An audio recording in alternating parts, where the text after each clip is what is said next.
राजस्थान की अरावली पहाड़ियों के बीच एक विशाल पहाड़ खड़ा है।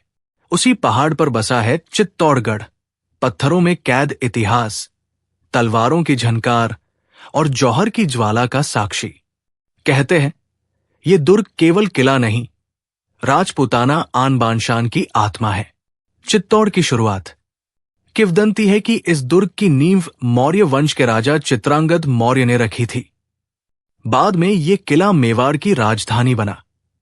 समय बदला, वंश बदले, लेकिन चित्तौड़ हमेशा शक्ति और सम्मान का प्रतीक रहा। सबसे प्रसिद्ध हुआ ये किला सिसोदिया राजपूतों के कारण।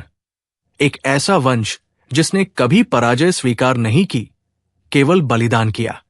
रानी पद्मिनी और अलाउद्दीन खिलजी। 13वीं शताब्दी में दिल्ली का सुल्तान अलाउद्दीन खिलजी चित्तौड़ पर चढ़ाया।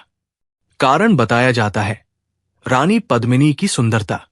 रानी पद्मिनी केवल सुंदर नहीं थी, वे बुद्धिमान और स्वाभिमानी थी। जब खिलजी ने उन्हें पाने की लालसा में कूटनीति रची, तब राजपूतों ने वीरता से मुकाबला किया। राजा रावल रतन सिंह युद्ध में वीरति को प्राप्त हुए।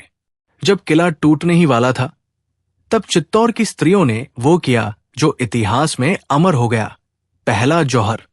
हजारों स्त्रियां अग्नि में कूद गई ताकि अपमानित होने से बेहतर मृत्यु को चुना जाए। पुरुषों ने केसरिया पहनकर अंतिम युद्ध लड़ा, इसे कहते हैं साका। चित्तौड़ हार गया, लेकिन झुका नहीं। राणा कुंभा का स्वर्ण युग।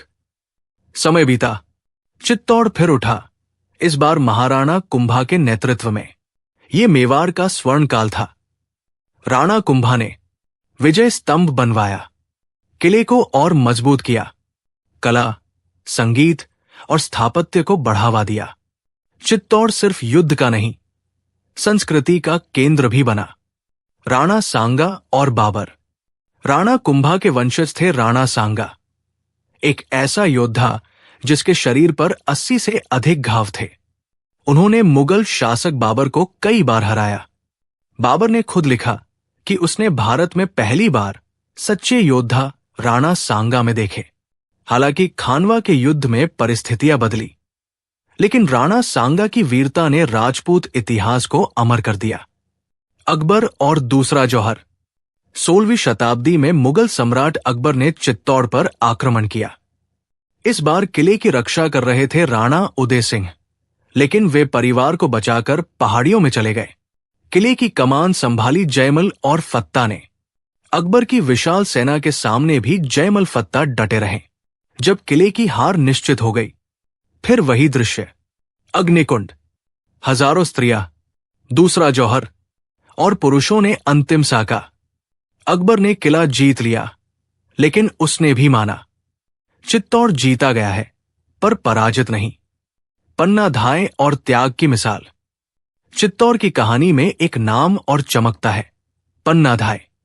जब मुगलों से मेवाड़ का भविष्य संकट में था, तब पन्ना धाय ने अपने बेटे का बलिदान देकर उदय सिंह को बचाया। इतिहास में मां के ऐसे त्याग की मिसाल दुर्लभ है। चित्तौड़ आज चित्तौड़गढ़ का किला खंडहरों में है, लेकिन हर दीवार बोलती है। विजय स्तंभ, कीर्ति स्तंभ, पद्मिनी महल, गौमुख कुंड सब गवाही देते हैं कि ये किला कभी डर के आगे नहीं झुका। यहां हार से पहले सम्मान चुना गया। चित्तौड़ का संदेश। चित्तौड़ हमें सिखाता है कि शक्ति से बड़ी होती है प्रतिष्ठा, जीवन से बड़ा होता है स्वाभिमान, और इतिहास वही याद रखता है जो झुकने से इनकार कर दे। इसलिए चित्तौड़गढ़ केवल एक जगह नहीं, ये एक भावना है, राजपूती आन का शाश्वत प्रतीक।